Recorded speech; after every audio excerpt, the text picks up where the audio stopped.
Hello and welcome back to Mask Off Media. We got very special guests on. Pleasure to have you, bro. What's good, my boy? Chilling? Hell yeah, Chilling. bro. How's business going? Everything going good? Super good, man. Feeling blessed. Hell yeah, bro. Let's get it. So, let's get into the basics, man. How did you start about this, man? This brand that you got going on? Well, all right. So basically, quarantine hit. I was like 16 in quarantine, and I wanted to start just making money and stuff because I was just sitting on my butt all day, like getting bored. You feel me? Whoa, wait a minute. 16 is when quarantine hit? Well, I was 16, Oh, shit. so you were 18, 19. Yeah, that's just crazy, bro. Yeah. Damn, so you started pretty... Okay, so you're saying? Yeah. So basically, I just wanted to like make some money, get something going on. So I wanted to start like just selling stuff. My homie recommended for me to buy like 2 Supreme tees on the Supreme website. He was like, "Hey, these shirts are dropping this week. You should get some Supreme tees." And I was like, "Man, I don't want to drop no $200. You know what I mean? I don't want to drop $200 on a T-shirt if it might not sell." And he was like, "No. He was like, "Supreme tees are $50, but they resell for 200." Bro. And so I'm like, "Bro, what?" I'm like, that is like mind blowing to me. I never knew that. So I bought 2 Supreme shirts, and then I keep in mind like I started with like $50. You know what I mean? So I borrowed like another 50 from my mom. You know what I'm saying? So I could get 2 shirts. Shout out, moms. You feel me? And then yeah, I sold those 2 shirts, like made a little bit of money. And then I thought about it like, man, like what if I was to do this with shoes, with Jordans? I mean, I was never like a sneakerhead myself. I was never wearing Jordans like that and stuff, but I just decided to do it just on some like, just for money. And then I got really into it, just started selling like shoe after shoe after shoe. And then the year after that, I decided to like really get into it, you know what I'm saying? Yeah. So that's kind of when quarantine kind of got lifted off a little bit. People started going out more. So I got really into selling sneakers and reselling, and I built up my name in the sneaker reselling community. But I started as like 760 Deadstock. That was my name. So it was like a reseller Instagram and stuff like that. That's how I started though. And then everything just kind of went on after that. But now I've been in it for like what is that? Quarantine was how many years ago? Like 2.5 years ago, 3 years ago? Yeah, 3 years ago. You're about to be on your 4th year? Yeah. Damn, that sounds insane. I feel old. That's crazy. It goes by fast, That's bro. crazy. Bro, isn't that I don't understand that, bro, because you were saying like how like stock price is always cheap as fuck, but resell is always crazy. Like, do you know why that is? Like, what's the deal with that? It's literally just because it's because of resellers. That's literally all it is. People just fucking price gouge everything, and they're Bro, like, shoes sell out that end up selling for below retail once they sell out. bro. Does that make sense? It's just because like all these resellers will snatch up any shoe that comes out for retail. You feel me? That's what it is. Yeah, like I see on like StockX and shit and all that, like shoes are like $800, but like retail price is like 150. I'm like, what the fuck is that shit, bro? Like, that shit is fucking wild to me, bro. Yeah. So that's how I got into it though. That was like years ago now. Now I'm trying to shift things up and get into different stuff, bro. yeah, so you started out at 760 Deadstock, Yeah. and then now you're Detour. Well, Detour is my like event. That's well, my name like I basically just go by Josiah, my name. You feel me? And I made that switch kind of like I think it was like less than 2 years into reselling, just because I realized I wanted to have more going on than just reselling. I realized I wanted to do more with it, do more with my account, and just kind of branch out, try different things. So at the time that I decided to make that switch, I started going really like hard at YouTube. And like really going harder on like social media stuff like that. So I was doing like pranks, you know what I mean? Like I jumped the pier, Santa Monica Pier. I ran on the Dodgers field. Like I was just trying to do all these. No shot. You ran on you. Yeah, bro. I went to jail, bro. No way. For running on the Dodgers field, bro. Like all this different stuff. But that was around the time that I made the switch. So I changed my Instagram name to just my name, Josiah Esguerra. But Detour is like it's new. It really just started this year. It's my event. So it's a sneaker and vintage event. And I'll also make clothes for it, and it's kind of turning more into a clothing brand now because I'm getting really into that. So what's the inspo behind that? Like, why did you want to start going hard at it? Like, what hit you that was like, I need to go hard at this? So like, okay, so I was 2 years into reselling, like I said, when I started doing YouTube, right? And I started doing YouTube kind of because I feel like I just wanted some type of change, you know? Like I was going really hard at the shoes and stuff like that.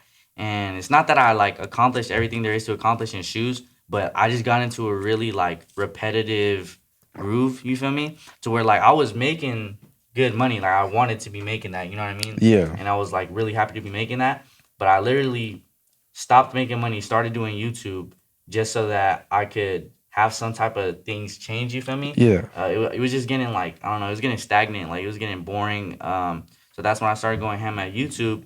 And then I started getting in trouble and stuff like that. Like I said, like I went to jail for running on the Dodgers field, and I was doing a bunch of stuff that I didn't need to be doing. So I said, okay, hold on, let me like pump the brakes. So after like 2 months of doing YouTube, 2 months of doing YouTube, I got my account up to like 1K, something like that, subscribers. And then I was like, okay, hold on, let me sit back and really think about this, because I'm not making money. I'm spending more money than I ever have been spending, because doing YouTube is not cheap, bro. Like getting the equipment, going out all the time, filming like that, having people to come with you that you gotta accommodate in some type of way. You feel me? People who are helping you film stuff like that. Like it's not cheap, you know. So I just had to sit there and think about it, and I had to redirect kind of my position and what I was doing. So I started to pick up the shoes back, you know what I mean, get back into reselling a bit, and I started doing like promotional videos, you know. So that camera that I bought originally for YouTube, I started making money with it to do like promotional videos for different businesses and stuff like that, like food trucks, you know, different like vendors at events. And little did I know this was gonna end up helping me out now. But anyways, I started doing like, you know, promotional videos, stuff like that, just trying to make more money and kind of just redirect like the YouTube channel. So I started making more like sneaker videos, stuff like that, that would bring me customers eventually, stuff like that. And as I went on with that, you know, I kept going hard at reselling, kept making more money, but I got back into that groove of feeling like it's, you know, kind of the same old stuff. You feel me? So this new year, this most recent new year, I really started thinking about it like, okay, because every time a new year comes, like I just get motivated and I have like different goals, stuff like that. And I said to myself, I don't just want to go harder at the same thing. You know what I mean? Yeah. I don't want to just like be doing the same thing but have a bigger goal for it. You know, I don't want to just keep getting myself into that groove of you know, buying shoes, selling them, shipping out every day. Like I was tired of it a little bit, which like I'm not bored of reselling. I was just bored of only reselling, because that's what it was, you know. And so I had this idea, because I do these sales on my Instagram like every month, where I hype up one big sale and I drop all my inventory on one day. And on the one that I did in December, since everybody was shopping for Christmas, it was like my biggest sale. So I went outside to give the first person their shoes who bought shoes off me. And like, this is my crib, by the way. Like, this is my house. You know what I mean? I go outside and there's like 6, 7 cars lined up in front of my house just waiting for me to post more shoes. And I'm like, yeah. And that's when I was like, all right, that's like not chill. Like, I'm not trying to have this many like eyes on my crib, you know? And so that kind of sparked the idea. I said, what if I do one of these sales, but in person? So what if I like rent a little spot one day and open up like a 1-day sneaker store? And I always told myself if I opened a sneaker store, I would call it Detour. And I ended up not really wanting to open up a sneaker store anymore. It's just not really in my goals. So I said, okay, since I'm probably not going to open up a store anymore, let me just do this pop-up shop and I'll call it Detour. So once I announced this flyer for a 1-day pop-up shop, Detour, and keep in mind, like I had the idea for it and I announced the flyer like a week later. I locked in the spot and I advertised this event for like a month ahead from when I posted the flyer. And within like the first like week, I had like 30 people text me asking to be vendors at the pop-up shop. And I couldn't have any vendors because that building was too small. Yeah. You know? So like my idea for Detour changed so much as like time went on, because all these different people were wanting to be a part of it. Here's what I've always said too, like the high desert, there's so many consumers up there for stuff like that, for like sneakers, you know what I mean, for like clothes. There's just like so many, like the culture in the high desert, it's really like the people out there are really the same as like the people out in the IEs, people anywhere out in else, anywhere, you feel me? They have the similar interest, you know, same like likes, same wants, you feel me? But the only difference I would say is there's no like retailers to accommodate people like that, you know what I mean? So like they end up bringing their money down here to the IE, to LA, stuff like that. So I said, okay, let me do more sales. Let me do this one person in person sale, and let's see how it goes. And if it goes good, then I'm gonna think of, you know, raising the ceiling on this. So we did this pop-up shop, and it ended up being on like the snowiest day that we've ever had in the high desert. We had like several feet of snow. Like people could barely move their cars out of the parking lot when they were leaving. But that morning it was crazy. I literally thought I was gonna cancel it because the weather was so crazy. Yeah. But I ended up going through with it, and we had over 300 people pull up in the snow. We did crazy amount of sales, sold over 300 shoes. It was a crazy day. So after that, I really started, exercising the idea in my head, like, okay, where can I get this to? And then that's when I started looking at different spots to start my own actual sneaker event with vendors and all that. And so, yeah, that's where we're at now. I just announced the flyer like a week ago. And originally, when I wanted to start the event, I was looking at really small venues. Like, I was looking at basketball gyms, like really tiny places to rent out, because I was still doubting myself. I still kind of didn't really know how many vendors I could get, how packed I could get the place, Mm-hmm. So at first, my idea was like, okay, well, if I start this as an event, maybe I could get like 20 vendors, that would be cool if I get like 20 vendors, you feel me? Yeah. And then my girl actually started like really hyping me up, kind of really making me realize that I could get a lot more people to ride with this whole event than I thought I could, Yeah. She made me just really realize like nothing has happened like this in the high desert. You know what I mean? Well, just to elaborate on that, I feel like things like this, like the high desert is only just waiting on things like this to happen. Like people will go down to like LA, IE areas to like do these things, but I feel like the high desert is just waiting on these type of events to happen, and like you're a platform for it. 100%, bro. Yeah. Like I said, like there's so many consumers in the high desert for stuff like this, and most of the time they just end up bringing their money to LA, to the Inland Empire, stuff like that. Yep. So I started really thinking about that because, like I said, my girl was really hyping that idea to me that I could get it a lot bigger than I was thinking. And so I locked down a building. It's a 15,000 square foot facility. It could fit over 100 vendors if I wanted to put that many in there. You feel me? So it's a huge building. And originally, like I said, I thought, if I could get 20 vendors, that would be cool. You know what I mean? I ended up posting the flyer. And within the first day, like not even 24 hours, just that day that I posted the flyer, we locked in 30 vendors in that one day. So my idea for it, like the ceiling is just constantly being raised. And now like I just have like way more goals for it, way more plans for it in the future. But this first one's about to go down May 13th.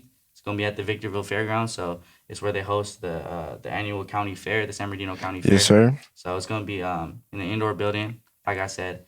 You don't got to worry about weather, anything like that. Like last time, we got snowed out. But yeah, no, it's going to be a vibe. We're going to have over 50 vendors.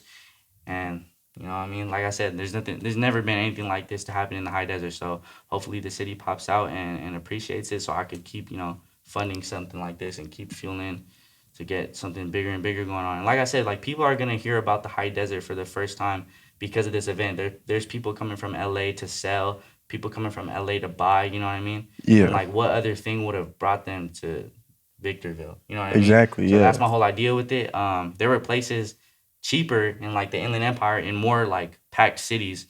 But I feel like it's just more meaningful to do it in the high desert. It just has more staying power in the high desert because there hasn't been anything like that out here. I didn't want to start another event in Orange County, another event in LA. You feel me? And that would completely like just crash the purpose of it. You know what I mean? Why would you change it up like that? The point of like all those people popping out, they popped out for a reason. They didn't pop out because they were coming all the way from, across the country and shit. Like that's what the high desert needs is like something like cool ass shit like that, 100%. Like people see that shit all the time on like TikTok, YouTube, or like those sneaker con and stuff like that and all that. Like where, that shit is interesting as fuck. Even just to go and like look, you know what I mean? Like I see that shit all the time. I'm not a sneakerhead, like shit. I wouldn't be able to answer shit about sneakers, but it's cool as fuck to see, you know? Yeah. And like just to even see like these expensive ass shoes, like you may not have the money for it, but it's cool to see. Yeah, just to walk around. It's $5 at the door, $5 entrance. So even just to see all these different businesses and there's so many other vendors than just sneakers and vintage. You know what I mean? There's gonna be people, with their other small businesses. There's a bunch of people, different types of vendors going there, a bunch of clothing brands, stuff like that. So it could really accommodate anybody who pulls up. Anybody can go in and walk out with something, And that's what it's about too, is that like it's not only just a certain type of event, it has multiple things that you could do in there, like multiple different types of things you could buy, product, whatever it is. So I think that's like genius. No, yeah, and we're gonna have hella different activities, stuff like that. It's really just about like bringing the community together. So I reached out to different people. There's this one guy who runs car meets in the high desert. And I said, okay, let me get the car community to the event. So that day there's gonna be a car show in front in the parking lot at Detour. And that's genius. Yeah, and then there's this other girl. She runs something called Goodies Events. It's out here in the Inland Empire, and they target San Bernardino and Fontana Rancho area, and they do a lot of different types of like different events. Like they threw a prom that had like so many people pull up. So it's just targeting different communities and trying to get as many people as I can to the high desert to kind of all blend in one day. To throw something big. And it doesn't only target like younger audience, it targets everybody. Like old 100%. Heads are into that shit too, you know what I mean? Cars, 100%. Old heads are into that shit, For sure. Even, the ladies, I'm sure there's gonna be vendors there that shit the ladies would love, you know what I mean? Like, no, for sure. There's everybody who has had good ideas from the high desert really has either not fully pursued their idea or brought it down to fucking LA and stuff like that when they got the means to be able to produce it, what I mean? And what I'm trying to do is just kind of get something started at least up here. I'm not saying I'm gonna stay in the high desert my whole life. Like, it's gonna get burnt out at one point, you know what I mean? But at least for now, I want to get something going for the people up there. Shit, and you may even like have multiple events like on the same day, one in LA, so it reaches. I thought about that. I thought about doing something like Why that. The fuck not? If it's going that successful, you know what I mean? Why even move it? That'd be crazy, Keep it one down there, and then you're based out of there, and then you move it to the IE, and you go in San Bernardino, or the next one you go to LA. 100%, yeah. And like it's crazy too, cause just in my past 3-4 years reselling, I would always sell at sneaker events. That was like one of my main ways to make money off reselling. I would always sell at sneaker events. And it's crazy that I never really thought about starting my own event. I mean, I would always think like, damn, if I'm making this much money in one day, how much is the owner of this event making? Yeah. You know what I mean? I'd always think like that, but I never actually like wanted to put motion into it. So things kind of just fell into place. Like I said, when I threw the first Detour pop-up shop, it wasn't with the expectation of eventually throwing it as a sneaker event with vendors and all that. It was really just a means to sell shoes without having a bunch of people at my crib. You know what I mean? So once like things started falling into place, I really realized like, okay, this is my way to get out of that repetition I was talking about. This is my way to, create something more with what I'm doing with my connections in reselling and connections in the sneaker community. This is something that's not only gonna do something for me, but for the community, stuff like that. So I'm really trying to put it on right now for the city, and I think it'll be a dope event. Y'all gotta pull up. You from Most the definitely. SoCal area? I don't care where you from. I better see all y'all faces there, May 13th.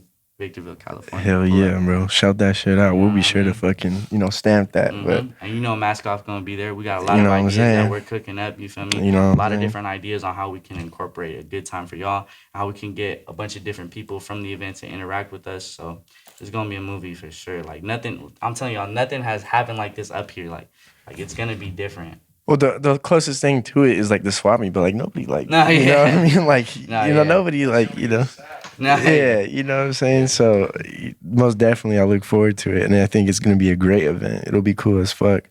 100%. But going back, bro, I mean, what was the process of like getting like, like you rushed, or what is that called? You streaked Dodger Stadium. So what is that process like? What do they do? Like, all right, so I'm actually, this is a fresh topic now actually, because last week there was this dude who ran on the Dodgers field to propose to his wife, right? Yes, I saw that. And he got like tackled and all that. Oh, he got arrested. Fucked up. He got arrested. They took him to jail.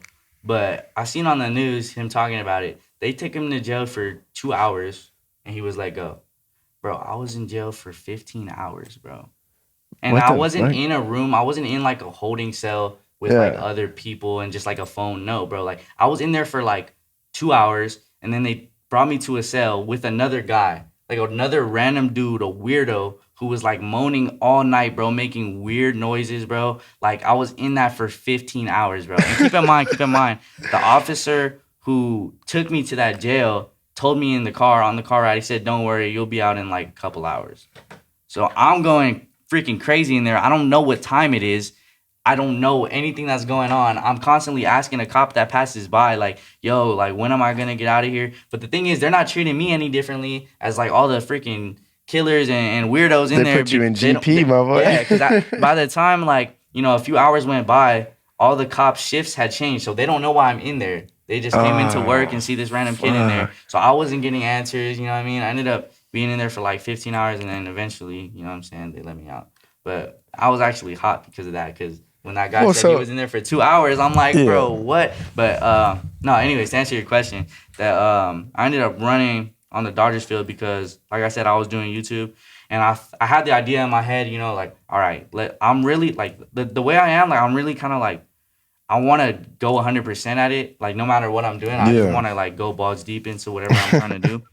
So I was fresh off of, like, doing pranks, jumping off the Santa Monica Pier, getting away with all this different stuff. So I thought, okay, let me try this. I actually genuinely thought I could get away with it. I didn't think I would go to jail. I genuinely thought I would get kicked out. Like, I thought, okay, yeah, they'll escort security me out tackles after, you, and then kick me out, But obviously, that's not what happened. So ended up going, I was feeling a little too ballsy. Well, where'd they take you? So you get tackled, right, by security and shit. Where did they take you? So no, hold up. So first they brought me to this room, and it literally says Dodger Jail. So it's called Dodger Jail. That makes sense. And I walk in, and like I see they're fast, bro. This is like 30 minutes after I'm tackled, bro.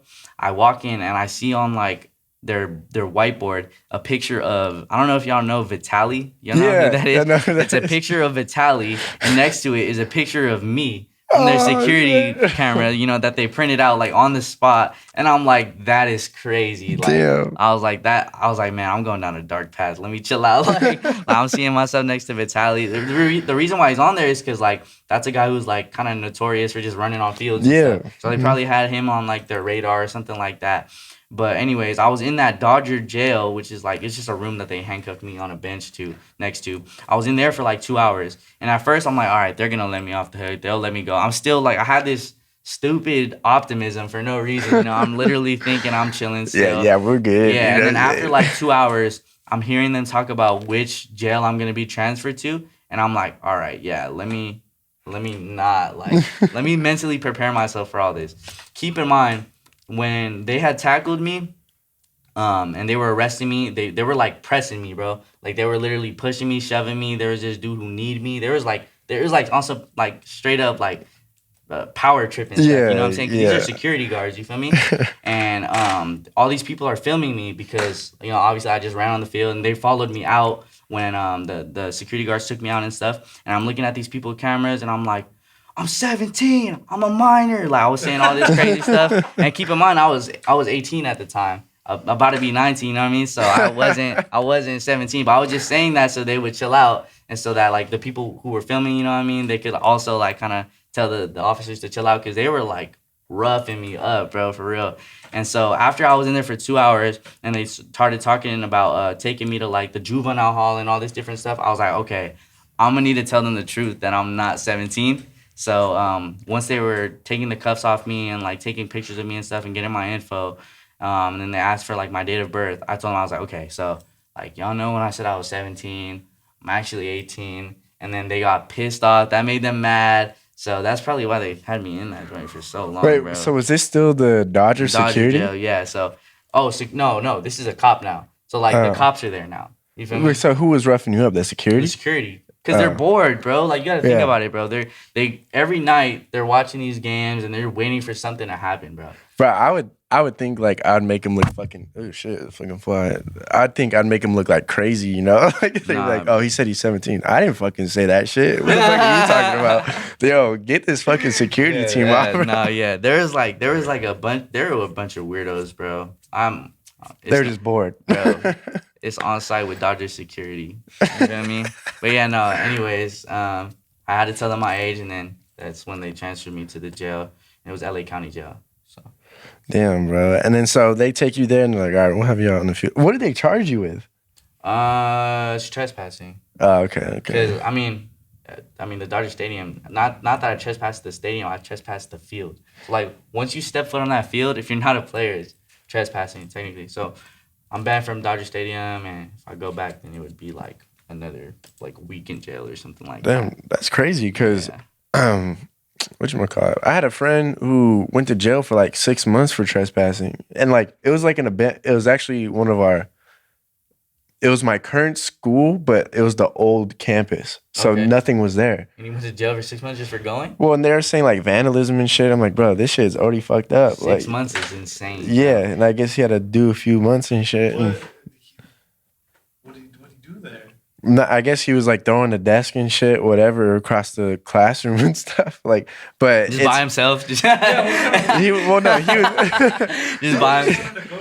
You know, he's getting rid of some fucking frustrations. You know, he's fighting. You know, no, I'm kidding. He went with like a few friends, but they got him for like vandalism and like trespassing and shit. Huh? I feel like it was Daryl. No, it was this kid named Easy or whatever. I haven't talked to him forever, but yeah, no, he did like a few months. Caught, like on camera? No, the police, because they have people like, you know, like scouting the area and shit, like security, whatever it is. Like if there's a police that rolled by that day, but they have people there because they don't want you to fuck it up, even though they demoed it. No, but yeah, that's weird. 6 months is crazy though. It was something like that. Bro, 15 hours felt like 2 days. I'm being so serious. I felt like I was in there for like You didn't fall asleep or anything? I couldn't, bro. The dude under me was moaning the whole night, making noises, bro. I literally couldn't sleep, bro. You didn't like his like lullabies to you and shit? Bro, he's trying to sing you to sleep. It's literally like imagine like you just see these walls and you see the cell and all you can hear all night is like like just all night, 15 hours, bro. Like you tell him to shut the fuck up, bro. I'm not saying that. I don't want to die. I'm holding on to I'm holding on to dear life, bro. Like I did not belong there. I was wearing Tommy Hilfiger, bro. Like I did not belong in there, bro. I had my freaking Jordans on with the laces off because they didn't want me to like hurt anybody, stuff like that. Like I don't belong here, bro. Like fuck, he was like scratching in the wall like day one. Day one. They have me here writing all the names that I need to remember. Yeah. Fucking has an agenda on that. I literally thought about it. I was like, bro, I don't get how people last in here like more than 2 years without freaking killing themselves, bro. Like I don't get it. It's literally some people like the structure bad, though, bro, because you know once you're in the system and shit, and you're actually doing like a real time, like you know that structure of wake up at this time, then you eat at this time, yeah, then like I couldn't imagine just getting used to that. Bro, and that's to me that's not no good structure, you know. What's your limit? Like what if they were like, all right, you do 10 years and you're out, like no good behavior, just flat 10. But for what? Like it doesn't matter for what. I would kill myself, bro. Like 10 years. 10 years. I'm not waiting up, bro. You'd be under 30, though. Bro. 10 years. But plus that comes with like good behavior and shit. You know I'm saying no good behavior. Oh, never mind. Bro, 10 years probably feels like 20 years, bro, in jail. That's the beauty of it. You get to live a longer life. So hell no, you get 10 extra years. So would you rather do a full year in there or solve a Rubik's Cube, and once you solve it, you get out? I'd rather do a full year because I'm not solving a Rubik's Cube, bro. I've never understood them, bro. You wouldn't take no alone time? Like, you know, just some, you know, think about it. Alone. I got to worry about getting fucked by a dude. Mm-hmm. I got to worry about getting stabbed by a dude. Oh, yeah. I got to get worried about not eating high quality food. Yeah, it's bad. Do you think that happens in like jail or do you think that happens in like jail? It's as violent as like prison? What? Yes, bro. I don't think so, bro. It's probably more violent. Shit happens in juvenile. The same shit happens in juvie. But I feel like except the fucking part. I don't think they as horny, you feel me? Because they're not doing as much time. Mm-hmm. Well, I feel like in jail, like if you were to be seen as like some type of violent person, like you wouldn't be in jail, you'd be in prison. So I feel like jail is only like simple offenders. Well, yeah, I don't know. I'm still confused about like the difference between jail and prison. I just know prison, you're in there longer. Well, yeah, because prison is like, it's like you fucked up. You killed somebody intentionally or something. Time. Yeah. And but the people in jail probably... That's like drug possession and shit. No, but people in jail probably went to jail for not necessarily for killing somebody, but who's to say they haven't killed anybody? Like, you know what I mean? Attempted murder. Go to jail. Yeah, I know. That's true. Yeah. Attempted. Years in jail for attempted. LA County. Yeah, that's because I know, like, he was booked up with like TZ. Oh, damn. Yeah, that was his next door. Fuck. That's crazy though, because people like even celebrities meet in jail a lot. Like, you know, Okay, the Wolf of Wall Street. What's his name? Jordan, like, yeah. So Jordan Belfort was telling his life story to Tommy Chong in jail. And Tommy Chong gave him the idea of like, dude, you need to make a movie. Yeah. That's crazy. That's insane. And then people like that meet up in jail all the time. Like, no, like, that's crazy. So like that is like, I don't know, bro. Jail may be a good thing for some people. The amount of mugshots Dirk and King Von have?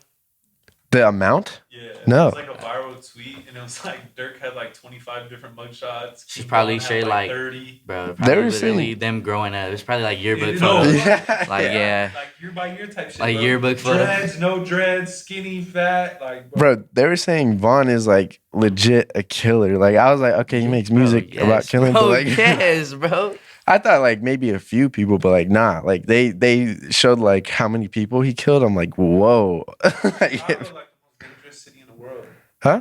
Chicago's like one of the most dangerous cities in the world. Yeah, most definitely, bro. Really? You know that shit is crazy, bro. Go to O-Block. Chicago. They're getting rid of O-Block.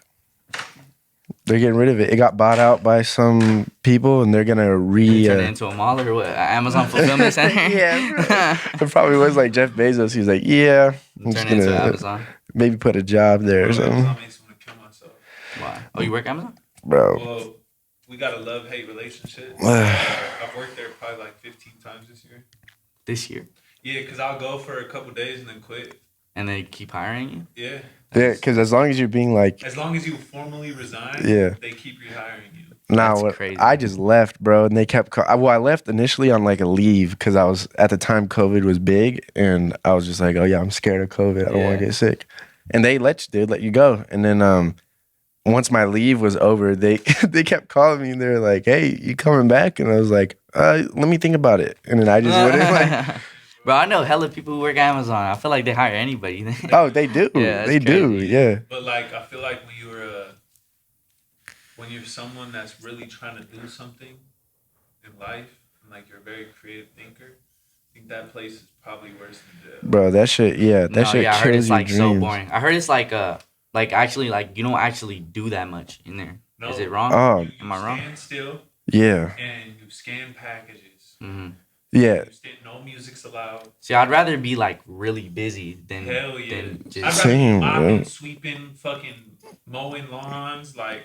Bro, so when I was working there, it was peak COVID, and what they would do is they would have you in these like cubicle things, like, and then they would have these people called the water spiders to bring like these big ass carts of boxes, and then you'd scan the package to its correlating pallet. There's 6 pallets there. They still have that. Yeah, and it was the most boring fucking thing ever. And then they had an opportunity to train somewhere else in the facility, so I did a inbound, which is just unloading trucks and shit, which is cool because it's a lot more like social or whatever. Yeah. But even then, bro, like sometimes, bro, it's just horrendous, bro. It's the worst. Yeah, I've still yet to work a job. I know, like, if I was doing anything like that had to do with like customer service or like having to deal with people, I would just have no patience, bro.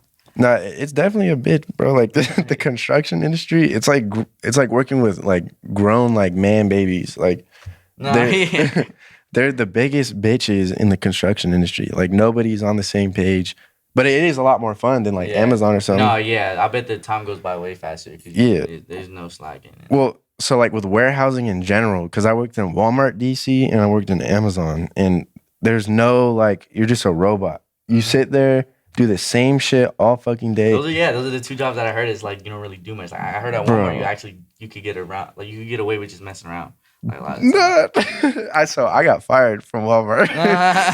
Like only being there for like a week and a half, bro. And that's the other thing that pisses me off is that like they're watching you. Like there's downtime. So the computer tracks, like their system tracks how long like you're not doing something. That's crazy. So it counts. How long you take in the bathroom? Like, bro, I was taking a shit. You feel me? That's crazy. And they're like, oh, this is your 5th shit today. That's crazy. Like, what are you gonna, like, bro, and this bitch, fuck that bitch. Bro, fuck Walmart. Like, I don't even remember, bro. Name dropper. I don't even remember, but HR ass bitch just sitting there in her office doing fucking nothing. And so they announce you over the intercom. They're like, Travis, can you please report to whatever manager? And I was like, all right. So I reported. And I'm like, what's the deal? What's going on? And they're like, hey, so we've seen that you've had a lot of downtime today, and we even proofread it on multiple systems, and you have a lot of downtime. And I was like, what do you want me to say? And they're like, well, do you know why? And I was like, I went to the restroom this morning, had to wait in line, because you have to wait in line to get your gear, like your equipment. Mm-hmm. And then I was like, lunch, walking back. I don't know, like what? I don't know what else to say, like, because you don't really have time to be on your phone. We not built for jobs, bro. And then so the guy, he's like, all right, come in tomorrow and we'll talk about it. And that's not even a day I'm supposed to be working. Mm-hmm. The next day I wasn't supposed to be working, and I was like, fuck, here we go. So come the next day, and I'm just waiting for this guy, waiting. And then I'm like, hey, like, you told me to meet up with you. And he's like, all right, just go work for now, and then I'll call you back. I was like, all right. So again, I'm not supposed to be working, so I'm already pissed that I have to fucking work. And then he finally calls me back down, and we go to HR or whatever. And this bitch is just gassing me, bro. She's like, have you ever worked a job before? I'm like, what are you saying? I was like, oh, hell no, she's like dissing me and shit. And I was like, what do you want me to say to that? And she was like, well, because this downtime is insane. And I was like, well, what is it? And they're like, you have like an hour of downtime in a 10-hour day. This isn't like no part-time shit. Yeah. And I was like, well, 30-minute lunch, 2 15s. I mean, in between that, it's probably going to the restroom. Yeah. And she was just flaming my shit. And she was like, even today, what were you doing? And I was like, waiting for him. What else was I doing? I wasn't even supposed to work today. You not see the fucking schedule? And dude, she hurt my feelings, man. So then they're like, all right, well, we're not even going to give you warning or anything. And I've never got a warning before that. And they're like, we're just going to step for you and terminate you. And I was like, all right, see ya. And then they're like, we have to escort you out. And I was like, bro. And that day, Mask Off Media was born. Dude. Yeah, so it was dumb as shit. And then the guy was like, yeah, bro, I'm sorry, but, I do have to escort you. And I was like, bro, man, I'm just going to walk ahead of you. And one day she gonna be watching one of these interviews and be like, hey, is that Travis? Fucking bitch, bro. Man, I seen this interview with Michael B. Jordan, and there was this girl interviewing him. Yeah. And he was like, she was like, and me and Michael go way back, yada yada high school, He goes, but I'm the corny kid, right? Yeah. Remember that? Remember when you called me corny? She was like, what? And then guess who has the shittiest take on that? Joe Budden, bro. Motherfucker always has the shittiest takes on fucking everything, bro. He's a hater, bro. Huh? He's just a hater. Bro, he is, bro. Like, sometimes he's cool. He had to take on that, like, situation? Yeah, what? He was like, why? He was like a black man talking shit to a black woman. What? I'm like, what the fuck are you getting at, bro? And like, he was like, this is embarrassing. And like, I'm like, that's embarrassing to her because she was being a bitch in high school. No, yeah. Bro, I can't wait to like have those moments with people. Yeah. I'm telling you, bro, like the amount of people who would actually genuinely like shit on you for trying, you for trying to like do something, bro. Those are the people who are staying in their shells their whole life, too afraid to try. You feel me? I can't fucking wait, bro. Trying like not being cool. Yeah, and so sometimes, bro, my dick for let me work a fucking boring ass job, and maybe that'll get you fucking going. Got another guy rich. Bro, people are literally at home fucking scrolling, hating on shit, fucking on their bed, fucking jacking off, talking about what is this dude doing? This was whack. This is whack. This is whack. Like step one, get some bitches. Two, get a fucking life, bro. Yeah, think about your fucking life, kid. Get outside, get some fucking oxygen. You feel me? Life changes. Swear to God, all of a sudden you're clean, you're disciplined. Nah, I think about that too sometimes. Fuck that.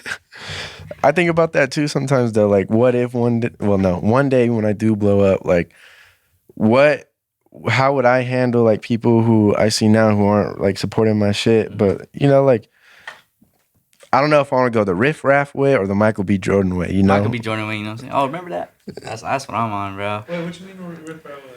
My main goal is to blow up and act like I don't know nobody. That's what he fucking did. And I'm like, because like which is more embarrassing if they go up to you and they're like, oh my God, you remember me? And you're like, who are you? I would feel so good. Yeah, that, like bro. what do you mean? Not even on no ego, but like there's actually just like, bro, like I don't know about y'all, but like for me, there's actually so many people who I would expect like that support from, who are just actually like just in the back ends like on some hater stuff, wait bro. till the camera's cut. Yeah, bro. That's what I'm saying, bro. I feel like there'd be people who would actually rock with my shit, like, you know, but it's the people who you would expect to rock with your stuff the heaviest who don't, and the people who you've never met in your life who they're rock the with them the biggest hardest, fucking bro. fans. Yeah, they're the biggest supporters. This was crazy, bro. You know, fortunately though, a lot of my family does rock. They'll even watch our shit and like dissect it and be like, "Why would he say that?" And like, you know, which is awesome because you know it makes you think back and you're like, "Oh damn." Really, one of our guests. Yeah, our uncle, bro, he was funny. fucking. Uncle's going crazy. Yeah. He was like, "What the fuck is he thinking?" Like a 2-hour phone call conversation. Oh damn! About how stupid one of our guests was. That's crazy. Now we gotta clip that so he gets some recognition. But nah, it's cool though. You know, it's cool to see. You know, especially when your family is rocking with it and they're like, "Oh, right on," you know. For sure. And you know, it definitely feels good.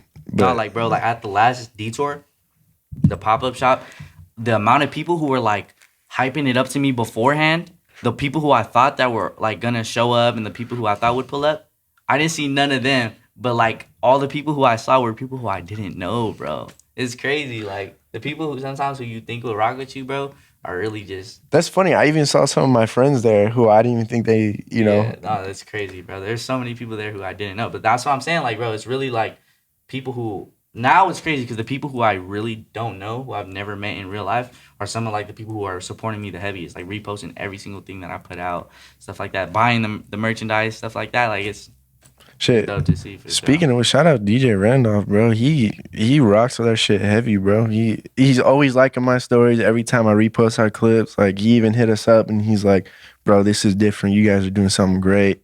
And that shit feels nice, you know? Like no, yeah. We only did one interview with him and that's like the only time we met him and you know, that support is just sick, bro. It's fucking cool just to spread the love and shit, you know. Hell yeah. Most definitely. How long have y'all been doing this? How long have y'all been doing Mask Off Media? And did you have the idea for it like when you guys were in high school, or was it something that kind of happened after high school? Well, so I'll tell you. so COVID hit, right? I moved out and I've always wanted to do something like podcasting or some type of like YouTube, whatever, but I just, you know, never really got the motivation or I didn't know how to do it and I just quit, whatever. And then one day it was me and him and then 2 other friends and we were just like, all right, let's just start a group and figure out how we can make fucking money. Like Airbnbs, vending machines, whatever, you know? It was like an entrepreneurship type group. And this is during quarantine? Or after? No, this was at 2021. Okay. And we're just figuring out ways. And then I was like, bro, you know, okay, I have to be discreet about this. But I was like, there's this idea I've always wanted to do. And I told him the idea and I was like, I want to do a podcast, but have this kind of thing. And I wonder if that's still... Is it because it's an idea you haven't fully done yet? Or... You want to cut that out? Well, we'll tell you. I'll tell you after. Yeah, I'll tell you after. But yeah, and he was like, bro, he's like, that is a fucking great idea. And we should call it Mask Off. It was Mask Off Podcast at first. Mm-hmm. And I was like, all right. And then we brought it to the table to our other friends. And we're like, all right. And we're figuring out, you know, what type of equipment we need. I was like, oh, you know, I know a distributing thing, Buzzsprout. And then we just kind of went from there and we're like, all right, what type of people do we want to have on and stuff? And then, yeah, it was originally us 4 and then it, you know, got down to me and him. But now, yeah, and that's how we came up with Mask Off Podcast. And then we're like, we want to be more than just a podcast. So we went to Mask Off Media. Or no, we were going to be Mask Off Entertainment. Yeah. And were y'all already like tech savvy and stuff like that, or you had to learn as you went? No, we kind of learned as we went. I mean, we had enough tech savviness to know things. Like how to know. Yeah, we weren't like brain dead about it, but we there's a lot of shit we definitely learned on the way for sure. Like this pod track, dude, this is a newer idea. And this has been such a fucking lifesaver because what we used to do was be on a Mac and record on GarageBand and then bro, it was complicated as shit. Audio recording. Dude, at one point we had 2 Macs going and we would have 2 mics into one and 2 mics into the other, and then we'd have to sync them. Yeah, and then we have to sync the crazy. audio. That's crazy. I mean, some of our coloring on videos was fucking horrendous. Like, but you learn as you go, bro. Oh yeah, and So this started in 2021. Yes, yes it did. 2022. 2021, December or October. Yeah, 2021. Right. Yeah. So this is about a year and 4 months. So that's crazy. This is really new. Oh yeah. That's crazy. Yeah. Like y'all are really like still babies and like really fresh. Yeah. That's Most crazy. definitely. I didn't know it was this new. Because the first time I heard about Mask Off Media was when you guys interviewed Chewy. Oh, okay. Fuck. That was like 6 months ago, 7 months ago. Yeah, that was a while ago. Yeah, and that's when because when we had the studio, we were still really fresh into it. That was just the following year in like June, July. Huh? I feel like I don't know. I feel like I remember you guys doing it for like a while now. It's probably just because y'all are doing so much with it that I just feel like y'all have been in it for a minute now. Nah, yeah, and it's been quite the fucking journey, bro. It's been fucking crazy. People ask about that. Yeah, it's cool. That's dope. It's cool to reflect on. I thought you guys started like around the same time I started reselling. But this is hella new. Like we were 19 when we started it. That's crazy. That's crazy. Yeah. So y'all started after quarantine. Mm-hmm. Going into 2022. Yep. Going into 2022. That's when Mask Off started. And that's when quarantine ended. Mm-hmm. When the masks were coming off. You feel me? I see y'all are so intuitive, man. Man. Y'all plan that, huh? That's y'all. You know what I'm saying? Real philosophical. You know what I'm saying? We like that. Nah, but yeah, man, it's been fucking sick. You know, it's been cool and meeting all these people and shit like you or artists or these athletes and shit. And I think a lot of people think we just do artists, but we do really anybody. Like this isn't limited to nothing. And we got even bigger plans with how we want to branch out with the company as well. And yeah, it's been fucking sick, dude. It's been fucking sick. That's fire. Yeah, most definitely, bro. But we're gonna wrap it up from here, man. It's been a pleasure having you on. Is there anything you want to shout out? Any wise words you want to give out?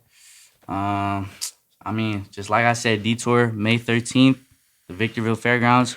If you're in the Southern California area, you know what? If you're on Earth, be there. You feel me? If you're anywhere near Hesperia, be there.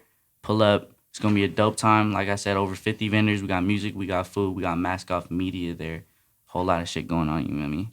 Pull up. May 13th.